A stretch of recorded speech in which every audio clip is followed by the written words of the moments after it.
Welcome student. তোমাদের সঙ্গে আজকে একটা জিনিস শেয়ার করব যেটা তোমার পড়াশোনার সমস্ত ভাব ভাবনাকে বদলে দিতে সাহায্য করবে। তোমার কনফিডেন্সকে বাড়াতে সাহায্য করবে, তোমার কনসেন্ট্রেশনকে বাড়াতে সাহায্য করবে এবং তোমার ওভারঅল মার্কসকে বাড়াতে সাহায্য করবে। তুমি অলস নও, তুমি বোকা নও, তুমি অযোগ্য নও, তুমি শুধুমাত্র ভুল স্টেটে আছো। আর এই স্টেট বদলাতে পারলে তোমার পড়াশোনার সমস্ত মেকানিজম বদলে যাবে, তোমার কনসেন্ট্রেশন বাড়বে, তোমার মনোযোগ বাড়বে, তোমার পরীক্ষায় রেজাল্ট ভালো হবে।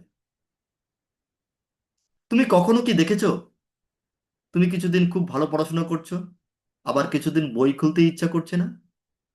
তুমি সত্যি যদি লেজি হতে তাহলে সবসময় এটা তোমার সঙ্গে হতো, কিন্তু তা হয় না।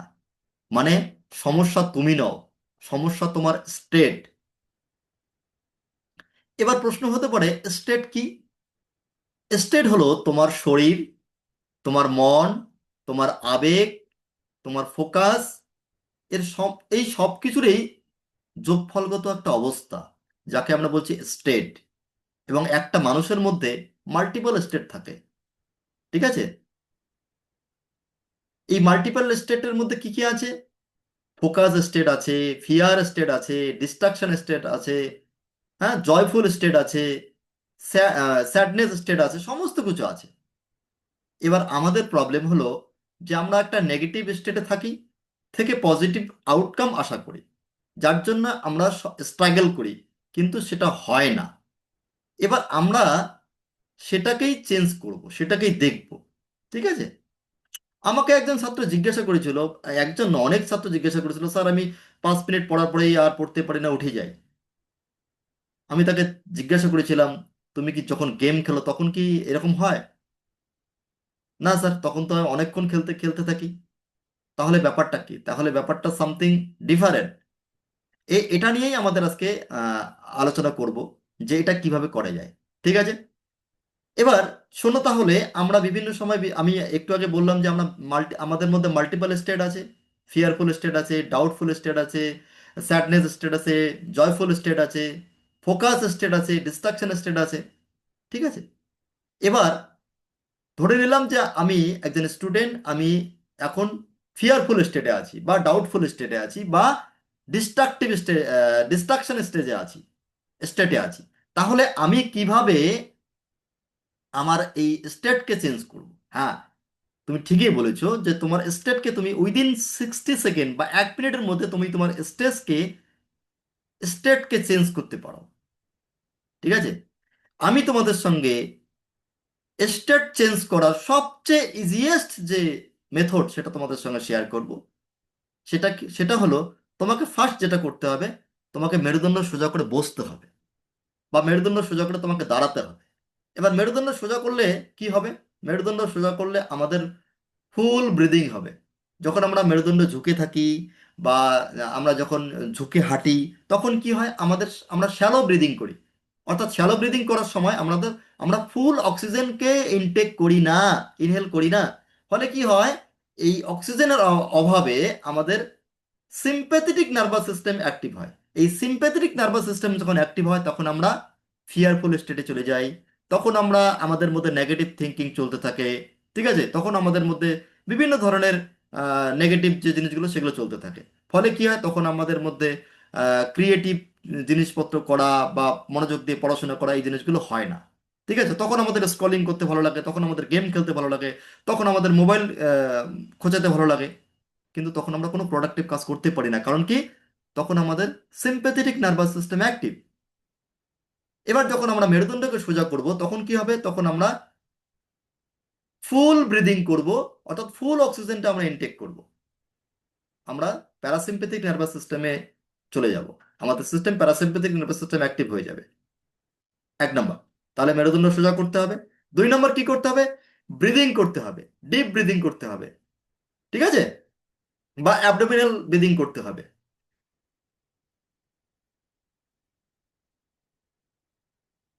আরো 2 একবার করব।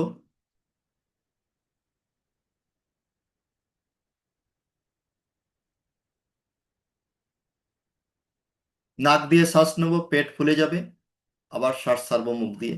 এইরকম 3-4 বার করলে পরে আমরা এই ব্রিদিং এর মাধ্যমে অক্সিজেনটাকে ভিতরে নিলাম। ঠিক আছে, আমাদের প্যারাসিম্পেথিক নার্ভাস সিস্টেম অ্যাক্টিভ হওয়া শুরু হবে। তারপর এবার আমরা কি করব?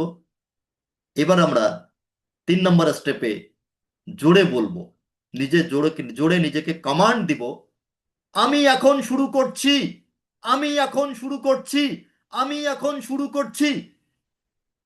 কেন জোরে দেব? কারণ কি, আমার এই ভয়েসের মাধ্যমে আমার ব্রেনের কাছে একটা মেসেজ যাবে। সেই মেসেজটা হলো যে সামথিং লাউডার, এবং ব্রেন বুঝতে পারবে যে সামথিং স্পেশাল কিছু ঘটছে। এই এই রিকগনিশনের কারণে ব্রেন সেভাবেই, যেহেতু আমি খুব জোরে আওয়াজ করছি, ব্রেন বুঝতে পারবে এটার তীব্রতা, এবং সেই অনুযায়ী সে কাজ করবে, এবং আমার গোটা নার্ভাস সিস্টেম এবং আমার ফিজিওলজিতে তার ইম্প্যাক্ট পড়বে। ঠিক আছে। 4 নম্বর কি বলবো? শুধু 10 মিনিট পড়বো আমি, শুধু 10 মিনিট, শুধু 10 মিনিট।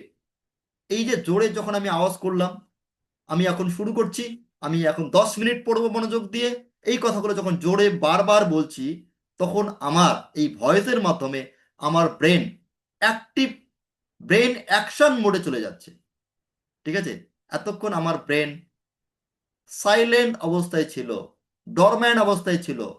এই জোরে আওয়াজ করার মাধ্যমে, মেরুদণ্ড সোজা করার মাধ্যমে, ব্রিদিং এর মাধ্যমে এবং জোরে কমান্ড দেওয়ার মাধ্যমে আমি আমার ব্রেনকে অ্যাকশন মোডে নিয়ে এলাম। ঠিক আছে। এইবার এই টেকনিকটা তুমি তোমার পড়াশোনার সময় যখনই তুমি দেখবে তোমার মধ্যে এরকম নেগেটিভিটি চলছে, ডাউট চলছে, ফিয়ার চলছে, তখন তুমি এটাকে ইউজ করতে পারো। উইদিন 60 সেকেন্ডের মধ্যে তুমি তোমার স্টেটকে চেঞ্জ করে দিয়ে তুমি তোমার আবার পড়াশোনা শুরু করতে পারো। ঠিক আছে। এবং এখানে গার্জিয়ানদের একটা রোল আছে। রোলটা হলো গার্জিয়ানদের টোনালিটি, গার্জিয়ানদের ভয়েসের কোয়ালিটি, সেটা বাচ্চা ছেলেমেয়েদেরকে স্টেট চেঞ্জ করায়। তাদের কথা বলার ধরনের মধ্যে দিয়ে স্টেট পজিটিভলি চেঞ্জ হয়, আবার অনেক সময় নেগেটিভলি চেঞ্জ হয়। এবার গার্জিয়ানদেরকে সেই ব্যাপারটা যত্নশীল হতে হবে, তাদের কথাবার্তার মধ্যে যেন স্টেট নেগেটিভলি চেঞ্জ না হয়। যেমন গার্জিয়ানরা নর্মালি এই প্রশ্নটা করে, কেন পড়ছো না? এই প্রশ্নটা স্টেট নষ্ট করে। প্রশ্ন করতে এইভাবেই বলতে হবে, কিভাবে তোমাকে শুরু করতে সাহায্য করব, এমপ্যাথেটিক্যালি। এই শব্দটা স্টেট বদলে দেবে, পজিটিভ স্টেটে নিয়ে যাবে ছেলেমেয়েকে। বেশিরভাগ অলসতা আসে ফিয়ার থেকে, এবং এটাও বুঝতে হবে আমাদের সমস্ত যে অলসতা, প্রোক্রাস্টিনেশন, এর মূল কারণ হলো ফিয়ার। কোথাও না কোথাও ফিয়ার আছে, যার কারণে অ্যাকশনে যাচ্ছে না ছেলেমেয়ে। ভয়, পারবো না, ভুল হবে, নম্বর কম হবে। এই ফিয়ার স্টেট থেকে আসে ডিলে, ডিলে বা প্রোক্রাস্টিনেশন। এই অ্যাকশন থেকে কি আসে? এনার্জি। যার জন্য জোরে সাউন্ড করা, অ্যাফার্মেশন করা নিজেকে, ঠিক আছে, বডি পশ্চারকে ঠিক করা, এগুলো করলে এনার্জি গেইন হয়, ব্রেইন অ্যাকশন মোডে চলে আসে। ঠিক আছে। মনে রাখো, তুমি ব্রোকেন নও, তুমি উইক নও, তুমি লেজি নও। তোমার ভিতরে পাওয়ারফুল ভার্সন আছে, শুধু তাকে ডাইভার্সিটি বসাতে হবে। ঠিক আছে। ডাইভার্সিটি অন্য কেউ বসে আছে যে পাওয়ারফুল নয়, এবং সে যখন ড্রাইভ করছে, ফলে আমাদের অবস্থা খারাপ হয়ে যাচ্ছে। আমাদের পাওয়ারফুল ড্রাইভারকে বসাতে হবে ড্রাইভারের সিটে। ঠিক আছে। আজকে এই টেকনিকটা চেষ্টা করো, প্র্যাকটিস করো, তারপর তুমি কমেন্ট করো, কমেন্ট করে জানাও কেমন লাগলো তোমার এই টেকনিক আজকে। Thank you.